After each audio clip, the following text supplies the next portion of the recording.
Hello बच्चों, स्वागत है आपका अपने यूट्यूब चैनल क्रिएटर मैथ्स से डिजिटल स्टडी में। आज की इस वीडियो में हम लोग कक्षा 5 गणित 8 ग्रेड पार्ट 8 नक्शा को पढ़ेंगे। तो वीडियो को पूरा ध्यान से अंत तक देखिएगा। वीडियो अच्छी लगे तो कमेंट कीजिएगा, वीडियो को लाइक कीजिएगा, शेयर कीजिएगा, और अगर अभी तक अपने चैनल को सब्सक्राइब नहीं किया तो प्लीज़ चैनल को जरूर सब्सक्राइब कर लीजिएगा। तो चलिए पाठ शुरू करते हैं। पार्ट 8 क्या है? अध्याय 8 नक्शा। पाठ का नाम क्या है? नक्शा। ठीक है, पार्ट 8 नक्शा पाठ का नाम है। वर्षा का नया घर बनने वाला है। आज अशोक और भावना वर्षा के घर बनने वाली जगह पर गए। उस जगह में कुछ लाइन बनी दिख रही है। वर्षा ने बताया कि थोड़ी देर पहले ही इंजीनियर इन लाइनों को बनाकर गए। कल से राजमिस्त्री जी आएंगे और इन लाइनों को समझकर घर का काम शुरू करेंगे। वर्षा के घर के लिए जो लाइन बनाई गई है वे यहाँ चित्र में बनी है। इस चित्र को पढ़ते हैं। देखो, ये दिया है यहाँ KWH ऐसे B1 B2, और इधर ये पेड़ पौधे का चित्र बनाया गया है। अब वर्षा क्या बोल रही है? ये मेरे घर का नक्शा, इसी के अनुसार आगे घर बनेगा। अब अशोक बोलता है, अरे वाह, घर के सामने तो हैंडपंप लगा है। फिर भावना बोलती, हाँ, उसी के पास पौधे भी लगे होंगे, पर भोजन बनाने की जगह कहाँ होगी? वर्षा बोलती, जहाँ के लिखा है वहीं पर रसोई घर बनेगा, और उसके ठीक बाजू में B1 लिखी जगह में सोने का कमरा होगा, यानी कि बेडरूम होगा। अब अशोक, और सोने के पहले कमरे के बाजू में B2 लिखी जगह में सोने का दूसरा कमरा होगा। बेडरूम 1 और बेडरूम 2 लिखा है, ठीक है। B1 और B1 B2 का मतलब बेडरूम होता है। तो भावना बोलती, अरे वाह, अरे हाँ, और सोने वाले कमरों के सामने एक बड़ा सा कमरा होगा, जिसको हाल बोलते हैं, जिसको ऐसे से दर्शाया गया है। अशोक, जैसे यह एक घर बनाने का नक्शा है, ठीक वैसे ही किसी कॉलोनी, खेत, गांव या किसी और जगह का नक्शा होता है। इसमें अलग अलग स्थान और वहां आने जाने के रास्ते तथा अन्य विशेषताएं भी दर्शाई जाती है। बच्चों, मैं तुम्हें एक उड़ने वाले घोड़े की कहानी सुनाता हूँ। बहुत पहले की बात थी। सरिता के पास एक घोड़ा था। वो घोड़ा पतंग के जैसे ऊपर भी उड़ लेता था। एक दिन सरिता ने घोड़े से कहा कि चलो आज आसमान में थोड़ा उड़ते हैं। बस फिर क्या था, घोड़े की पीठ पर सरिता सवार हो गई। घोड़ा धीरे धीरे दौड़ने लगा। घोड़े ने सरिता को पहले पूरे गांव की गलियां, तालाब, बगीचे घुमाया। फिर सरिता ने घोड़े से कहा कि अब पेड़ों को ऊपर से देखना है। बस फिर क्या था, घोड़ा धीरे से ऊपर की ओर जाने लगा। थोड़ा ऊपर जाने के बाद सरिता को उसका घर, आंगन, बाड़ी सब दिखने लगे। अब सरिता को मजा आ गया। सरिता का घोड़ा थोड़ा और ऊपर उठा। अब तो सरिता को अपने अपनी सहेली का घर, पूरे गांव के रास्ते, स्कूल, तालाब सब कुछ दिखाई दे रहे थे। वो बहुत खुश थी। अब उसने अपने थैले में से कैमरा निकाला और अपने गांव की एक फोटो ली, बिल्कुल वैसे ही जैसे कोई हवाई जहाज से उड़ते हुए लेता है। घोड़ा थोड़ा और ऊपर गया और खेतों और पास से बह रही नदी भी दिखाई दी। तभी माँ की आवाज आई, उठो सरिता, पूर्व दिशा में सूरज निकल गया। जल्दी से उठो। सरिता जल्दी से उठी, सूरज की तरफ मुंह करके खड़ी हुई। तभी उसे ध्यान आया कि कल ही गुरुजी ने बताया था कि सुबह सूरज की ओर मुंह करके खड़े हो जाओ। जिस दिशा में सूरज निकलता दिखाई देता है वो पूर्व की दिशा होती है, तथा उसी समय पीठ की ओर की दिशा पश्चिम की दिशा होती है। किसी भी नक्शा को बनाने से में दिशाओं की जानकारी होना बहुत जरूरी है। यहाँ सिंघोड़ी गांव का नक्शा बना, इसे देखिए और चर्चा कीजिए। देखो, ये नक्शा बना है। यहाँ पे घर बने हैं, ये रास्ता है, इधर से रास्ता जा रहा है, इधर से जा रहा रास्ता, इधर से रास्ता, ये सब घर बने हुए, ये और ये यहाँ तालाब बना हुआ है, ये घर बने हैं। यहाँ स्कूल बना है, यहाँ हैंडपम्प, यहाँ पेड़ पौधे लगे, यहाँ पे घर बना है, और ये भी रास्ता जा रहा है। और यहाँ पे ये क्या है? मंगवानी। अच्छा, ये नदी जा रही है, ठीक है, ये रास्ता जा रहा है, मंगवानी जा रहा है। तो ये नक्शा बना है, आप देख लीजिएगा आराम से, बहुत अच्छा है।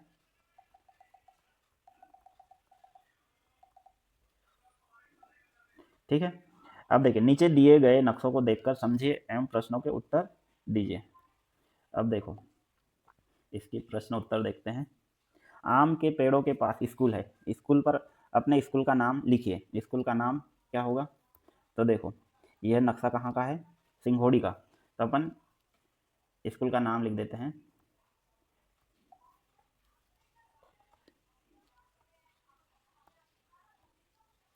सिंघोड़ी,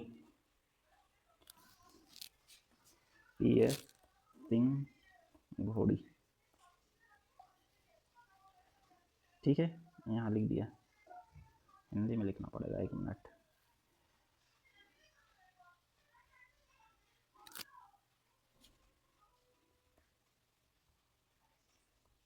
प्राथमिक विद्यालय सिंघोड़ी, प्राथमिक विद्यालय सिंघोड़ी।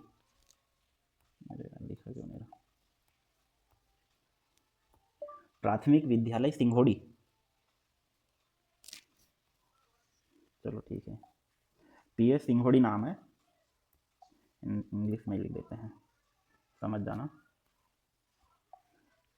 सुरेश का घर तालाब के पास है, सुरेश का नाम उसके घर में लिखिए, सुरेश का नाम लिखना है, ठीक है। तो देखिए, सुरेश का नाम लिख देते हैं, सुरेश। सुरेश का घर कहाँ है? सुरेश का घर तालाब के पास है, सुरेश का नाम उसके घर में लिखे। तो सुरेश का घर तालाब के पास है, तालाब के पास कौन सा घर है? ये। तो यहाँ इसका नाम आएगा सुरेश का, ठीक है। या फिर यहाँ ये वाला। फिर हेमराज हैंडपंप के पास रहता है, हेमराज के घर के चारों ओर घेरा बनाइए। हेमराज का घर कौन सा है? हैंडपंप के पास रहता है, घर के चारों ओर घेरा बनाइए। ये घर किसका है? हेमराज का, ठीक है। डाकघर के बाजू में किराना दुकान है, किराना दुकान को रंगीन कीजिए। डाकघर के बाजू में किराना दुकान, तो डाकघर कहाँ है? डाकघर के बाजू में किराना दुकान है, स्कूल है, अच्छा ये है डाकघर, ये वाला, ये वाला, ठीक है। अब देखिए, हेमराज को घर से स्कूल जाना है, उसके स्कूल जाने के रास्ते को बनाइए। हेमराज को घर से स्कूल जाना है, हेमराज को घर से स्कूल जाना है, तो उसके घर का रास्ता बनाइए। तो देखिए, इसके घर का रास्ता कैसा होगा? यहाँ से ये रास्ते और यहाँ से यहाँ आ जाएगा, ठीक है। अब ये भारत देश का नक्शा है, दिख रहा है। हम मध्य प्रदेश में रहते हैं, ये मध्य प्रदेश है, कौन सा? ये। अब नीचे देखते हैं, नीचे दिए गए नक्शे के आधार पर प्रश्नों को पढ़कर दिए गए विकल्पों में से सही उत्तर चुनकर लिखिए और सामने दिए गए सही घेरे को भरिए। अब ये नक्शा देखना है और इसी से उत्तर देना है। प्रश्न नंबर 1 क्या है? इनमें से मध्य प्रदेश का पड़ोसी राज्य कौन सा है? इनमें से मध्य प्रदेश का पड़ोसी राज्य कौन सा है? महाराष्ट्र है।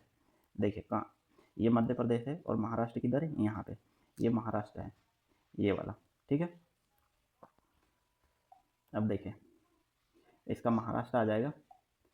फिर प्रश्न नंबर 2, यदि आप अरब सागर से बंगाल की खाड़ी तक पानी के जहाज से यात्रा करें तो आपको किस राज्य के पास से जाना पड़ेगा? केरल से। कहाँ से जाना पड़ेगा? केरल से। सी नंबर वाला ऑप्शन सही है। अब प्रश्न 3, इनमें से कौन सा प्रदेश भारत की राजधानी के सबसे कम दूरी पर है? तो सबसे कम दूरी पर जो प्रदेश है वो हरियाणा है, भारत की राजधानी दिल्ली से सबसे पास में हरियाणा है, ठीक है। अब प्रश्न नंबर 4, अंडमान और निकोबार द्वीप समूह के पास कौन सा राज्य है? तो अंडमान निकोबार द्वीप समूह के पास तमिलनाडु है। इधर गोले भी भरना है, ABCD वाले ऑप्शन दिए, तमिलनाडु ए है तो ए वाले में गोला भरना है, तो यहाँ पे लिखना भी है। अब असम से गुजरात तक रेलगाड़ी से यात्रा करते समय आपकी रेलगाड़ी किस राज्य से होकर जाएगी? तो ये जाएगी बिहार से, ए वाला ऑप्शन है, यहाँ लिखना है और एक गोला भरना है। अब कक्षा के इस नक्शा को देखिए और निम्नलिखित प्रश्नों के उत्तर दीजिए। उत्तर दक्षिण, ये दिशा दे रखिए, उत्तर दक्षिण पूर्व पश्चिम। अब उत्तर दिशा में श्यामपट है, पूर्व दिशा में दरवाजा है और सूचना पटल है। फिर अलमारी पश्चिम दिशा में है, खिड़कियां भी पश्चिम दिशा में है। अब इसके उत्तर यहाँ देखना है, क्या है प्रश्न उत्तर? प्रश्न क्या दिया है? नीचे दिए गए प्रश्नों को हल कीजिए। कक्षा में खिड़कियां किस दिशा में है बताना है। तो देखो, कक्षा में खिड़कियां किस दिशा में है? पश्चिम दिशा में, तो हमने लिखा है पश्चिम दिशा में। फिर दरवाजा किस दिशा में? तो दरवाजा देखो, दरवाजा किस दिशा में है? दरवाजा पूर्व दिशा में। और श्यामपट किस दिशा में? श्यामपट उत्तर दिशा में।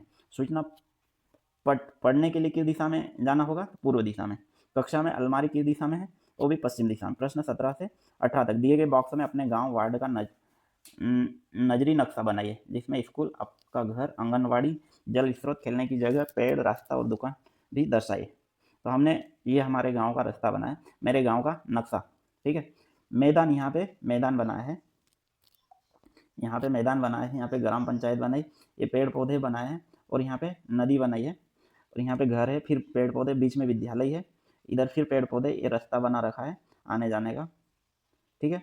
और इधर आंगनवाड़ी है, और इधर दुकान है, यहाँ कुआं है, यहाँ पेड़ पौधे हैं। इस प्रकार आप भी बना लीजिएगा। अब बने नक्शे को देखकर पूछे गए प्रश्नों के उत्तर देना है। देखिए नक्शा एक है, राष्ट्रपति भवन, विजय चौक, रफी मार्ग, राजपथ, जनपथ, मानसिंह रोड, ठीक है, तिलक मार्ग, नेशनल स्टेडियम, जाकिर हुसैन मार्ग, ये सभी मार्ग दिए हैं। अब नेशनल स्टेडियम से राष्ट्रपति भवन जाने के लिए रास्ते में कौन सा चौक पड़ता है? तो कौन सा चौक पड़ता है रास्ते में? विजय चौक। कौन सा चौक पड़ता है? विजय चौक। अब राष्ट्रपति भवन से राजपथ जाने के लिए किस पथ से जाना होगा? राष्ट्रपति भवन से जनपथ जाने के लिए किस पथ से जाना होगा? तो राजपथ से जाना पड़ेगा, ठीक है।